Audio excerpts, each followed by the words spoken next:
Radhe Radhe everyone. So this is the self-given exam analysis of SBI Clerk Means जो था 10 अप्रैल को first shift में मेरा exam था और मैंने राजस्थान से अप्लाई किया है बाय द वे। और जनरल कैटेगरी है मेरी, जिसमें अब फर्स्ट सेक्शन ओपन होता है जीए। और जीए मैं पढ़ के गई थी जैन फेब मार्च, लेकिन पता नहीं क्यों मेरी कज़न थी, उसका भी एग्ज़ाम था तो वो रात को आ गई थी हमारे घर पे। तो हम दोनों का ये था कि हम दोनों साथ में पेपर देने चल जाएंगे। और मैं उनको पता रात को ऐसे बोल रही हूँ, वो मेरे से बड़ी हैं, तो मैं उनको बोल रही हूँ दी यार मेरे को लग रहा है ना दिसंबर से आएगा पेपर।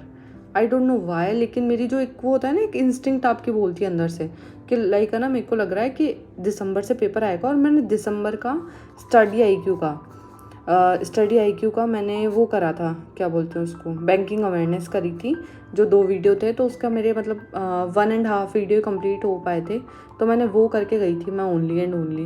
पर उसमें से मुझे ज़्यादा क्वेश्चन तो कुछ मिले नहीं है, सो ऐसा कोई वो नहीं है मैं बहुत खास करें। बाकी बैंकिंग अवेयरनेस तो मेरे को कहीं नहीं मिली, कुछ भी नहीं था। BOB PNB इतने सारे बैंक के पता नहीं क्या क्या हुए थे, लेकिन कुछ भी नहीं मिला मुझे तो पेपर के अंदर। जो भी मिला वो पता ही नहीं कैसे करके आई हूँ मैं।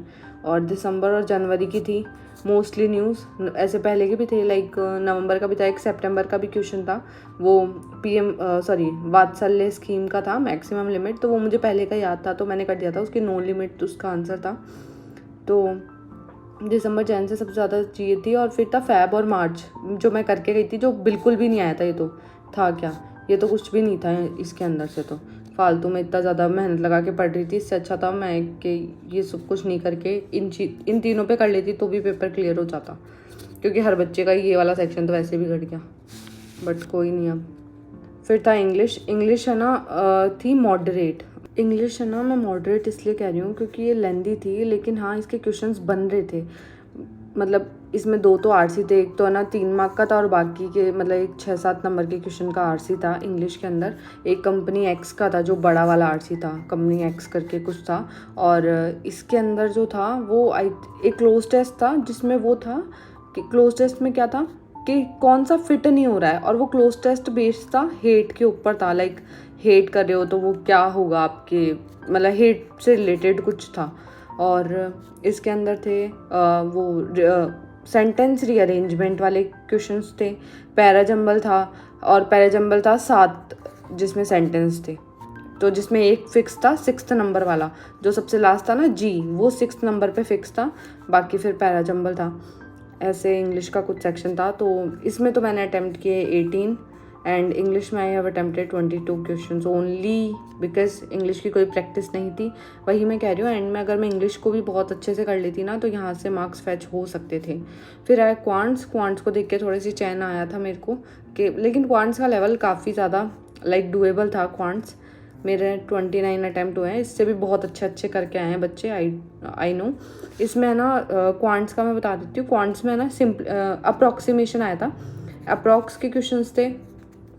फिर था नंबर सीरीज़, एक नंबर सीरीज़ मुझे याद है जो वो ऊपर वाला दे रखा था और नीचे वाली नंबर सीरीज़ में सेम पैटर्न फॉलो हो रहा था, तो उसमें ये था मल्टीपल 2 - 2। इसमें एंड वाला डिजिट 15 था, और फिर इधर वाला आता तो 28 हो जाता, फिर इधर वाला हो जाता तो 54, ऐसे करके चल रही थी वो। तो ऐसे आंसर आ गया था इस नंबर सीरीज़ का। एक और नंबर सीरीज़ थी, उसके अंदर आई थिंक डिफरेंस का था या मल्टीपल का था, वो मुझे याद नहीं। आई थिंक डिफरेंस का ही था, उसका भी 4 का डिफरेंस आ रहा था या कुछ आ रहा था, आई डोंट नो, उसका याद नहीं है मुझे। अप्रॉक्स से नंबर सीरीज थी। क्वाड्रेटिक थोड़ी सी क्या थी, बन जा रही थी लेकिन थोड़ी लेंदी थी, इजी था, ऐसा कुछ भी नहीं था कि उसके अंदर और कुछ दे दिया, बाकी इजी थी। एक में वाई क्यूब करके एक सीरीज़ दी थी, लेकिन वो एंड में वाई क्यूब कैंसिल हो गया था, तो वो भी आराम से बन गया था।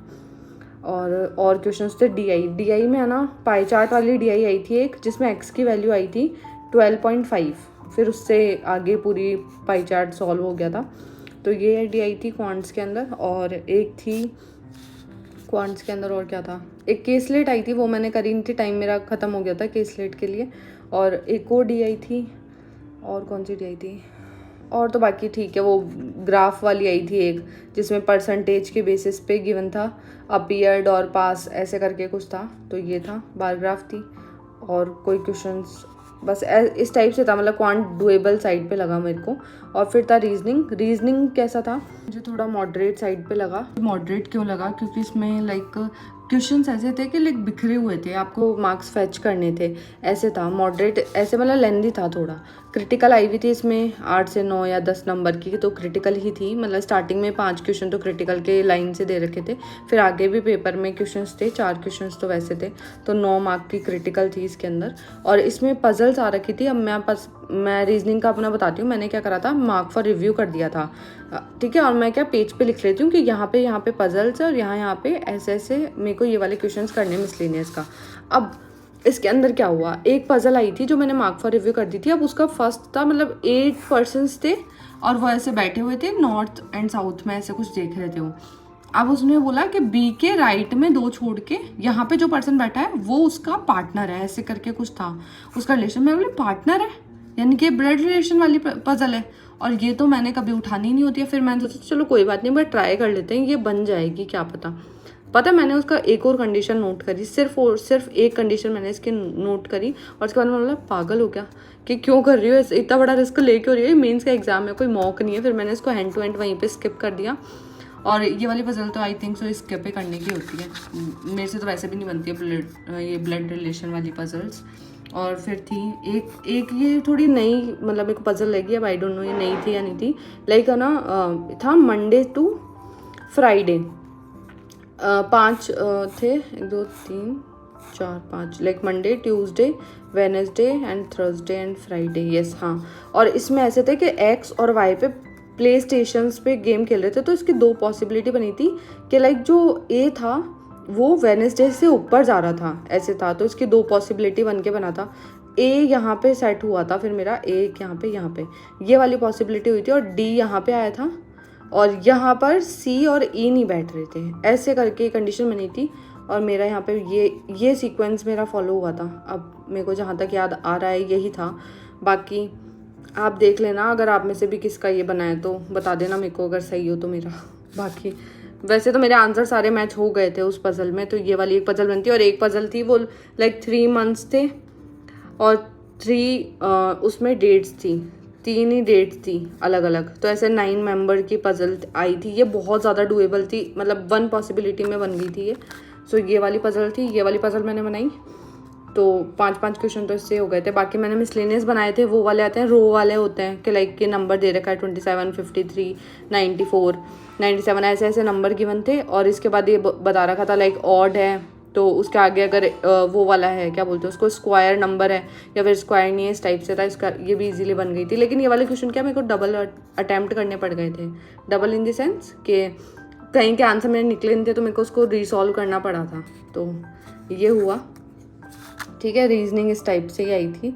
और क्रिटिकल मैंने एक भी अटैम्प्ट नहीं करा है, सिंगल भी क्वेश्चन मैंने क्रिटिकल का अटैम्प्ट नहीं करा है। तो मेरे इसमें 20 क्वेश्चंस मैंने अटैम्प्ट करे हैं। तो ओवरऑल तो मैंने देखा जाए तो only and only 89 questions attempt करें हैं, जो मुझको तो कुछ भी नहीं पता कि कैसा ही पेपर हुआ है मेरा। मैं जब बाहर निकल रही थी तो मैं ऐसे सोच रही थी कि मैं खुश हूँ या मैं दुखी हूँ कि मेरा पेपर हुआ कैसा है, कि कोई मुझे बता दो।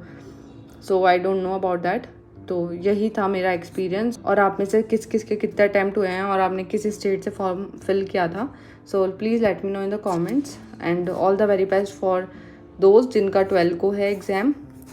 बाकी तो अब देख ही लो क्या हो रहा है पेपर में तो, और सबका अपना अपना एक्सपीरियंस होता है, किसी को देख के डिमोटिवेट या फिर एक्साइटेड होने की कोई आवश्यकता नहीं है। आपकी जो भी प्रिपरेशन है उसके लेवल पे डिपेंड करता है आपका एग्ज़ाम कैसा जाएगा। मेरे तो सिर्फ यही हुए हैं। आपके अटैम्प्ट्स आप कमेंट्स में ज़रूर बताना, ऐसे नहीं सिर्फ मेरे अटैम्प्ट्स देख के और चले जाओ, ओके। और हाँ, इसके बाद अब क्या एग्ज़ाम के लिए मैं प्रिपेयर करूँगी वो भी मैं बता देती हूँ। अब आरआरबी का मेरा नेक्स्ट टारगेट है, तो अब देखते हैं। अभी तो मैं नहीं पढ़ने वाली हूँ, 7-8 दिन तो बिल्कुल भी नहीं पढ़ने वाली मैं। ब्रेक लूँगी मैं अच्छा खासा, फिर उसके बाद जब भी मैं रिस्टार्ट करती हूँ अगेन, तो तब मैं पूरा यहाँ पे बता दूँगी। लास्ट ईयर मेरे आरआरबी के अंदर लाइक मैं इंटरव्यू दे के आई थी और मेरा कुछ मार्क्स से सिलेक्शन रुक गया था।